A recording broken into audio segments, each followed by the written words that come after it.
은평구의회 이미경 의원이 자립준비 청년을 지원하는 데 있어서 사각지대가 있다고 지적했습니다. 만 18세가 지나고 대학에 진학한 청년과 진학을 하지 않은 청년들 사이에 지원의 차이가 있다는 건데요. 자세한 이야기 직접 스튜디오에 모시고 말씀 들어보도록 하겠습니다. 네, 어서 오십시오. 안녕하세요. 안녕하십니까? 네, 안녕하세요. 최근에 본회의 5분 발언에서 자립준비 청년 관련 지원 정책의 허점을 꼬집었습니다.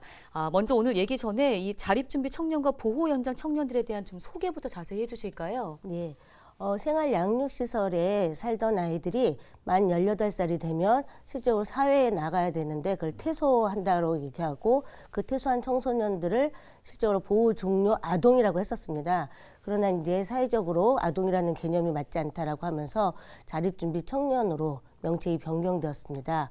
그래서 자립준비 청년들인데 실적으로 21년도에 아동복지법이 바뀌면서 만 18세에 무조건 퇴소를 하던 것이 자신의 의사에 의해서 남아있을 수 있고, 그러니까 잔류할 수도 있고 퇴소할 수도 있고 이것을 선택하게 되었습니다. 그래서 잔류하게 되는 그 생활시설에서 계속 생활하는 청년들을 보호 연장 청년들이라고 이야기하고 있습니다. 그래서 자립준비 청년과 보호 연장 청년이 있습니다. 네. 보호 연장 또 자립준비 청년들을 위한 지원 정책에 사각지대가 있다라고 말씀을 하신 걸로 알고 있어요. 근데 어쨌거나 과거에 비해서 지금은 좀 인식도 좀 올라가고 여러 가지 지원들이 이루어지고 있는 걸로는 알고 있는데 의원님께서 지적하고 계시는 이 사각지대라는 부분이 정확히 어떤 부분을 말씀하시는 거예요? 예.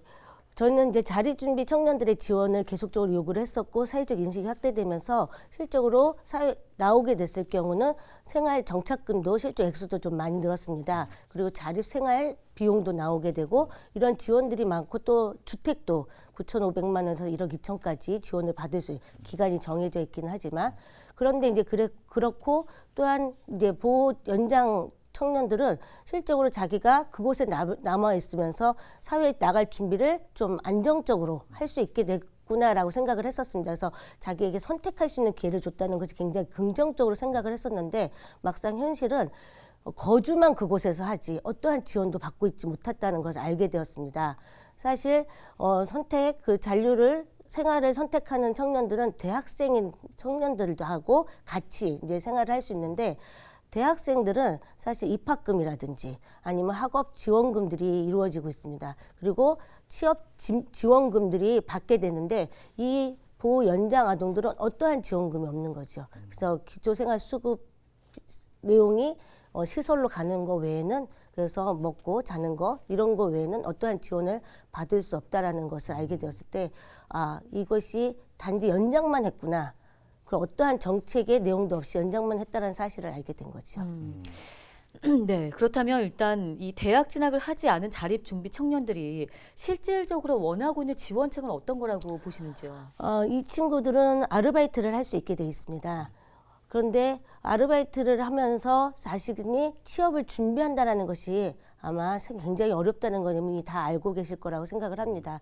그리고 중고등학교 때 또 아르바이트 경험이 있는 경우도 아니고 막상 20살 되면서 아르바이트로 모든 생계를 꾸리고 취업을 준비하라는 것은 좀 가혹하다라고 생각을 하거든요. 그래서 취업 지원금이 이 청년들한테도 주어져야 된다고 생각을 합니다. 그리고 실적으로 대학이라고 하는 것이 4년제 대학, 2년제 대학이 있을 수 있지만 요새는 사이버 대학도 있고 학원도 가고 또 자격증 취득도 해야 되는데 이러한 비용들을 다 아르바이트 비용으로 충당하는 거는 실질적으로 부당하다고 생각을 해서 그런 지원금이 좀 있어야 된다고 생각을 했고요.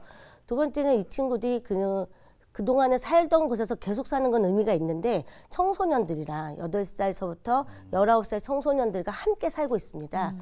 그런데 이들은 이제 성인이잖아요. 그러니까 성인이니까 그동안의 그 시설에 갖는 규칙을 따르기도 좀 어렵고 그것을 또 지키라고 할 수도 없고 왜냐하면 여기는 또 어쨌든 성인으로서 누려야 될 권리가 있기 때문에 그래서 이런 것이 굉장히 혼란스러워서 이들에 대한 숙소도 좀 명확하게 분리될 필요가 있다고 생각을 합니다. 네.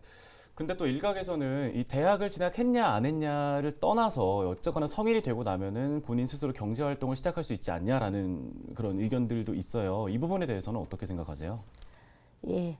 경제 활동을 할 수 있음 아르바이트를 통해서 경제 활동을 해야 한다고 생각을 합니다. 그거는 반드시 기본적이기는 한데 아까 얘기한 것처럼 아르바이트로 모든 거를 해결할 수 없다라는 현실 그리고 이제 아마 대부분 잔류를 결정하는 친구들은 실질적으로 사회 나갈 준비가 잘 안 되어 있기 때문에 그런 경우가 많아서 그것으로서 모든 걸 해결할 수 없고 바로 취업을 할 수 없다라는 것이 있고 두 번째는 성장하는 과정 속에서 안정적인 관계망이라든지 관계 형성이 좀 안 되면서 실적으로 우울이라든지 뭐 ADHD라든지 이런 식의 어쨌든 아픈 청년들도 좀 많이 있습니다. 그래서 이런 청년들은 경제 활동을 하기가 너무 어렵다라고 생각을 하거든요. 그래서 이러한 청년들이 조금 더 자립을 한 5년 동안이라도 할 수 있게끔 그리고 그들이 거기서 살다가 다른 곳으로 이적할 때 준비를 좀 철저하게 할 수 있는 개별 맞춤형 지원이 좀 필요하다고 생각을 합니다. 예.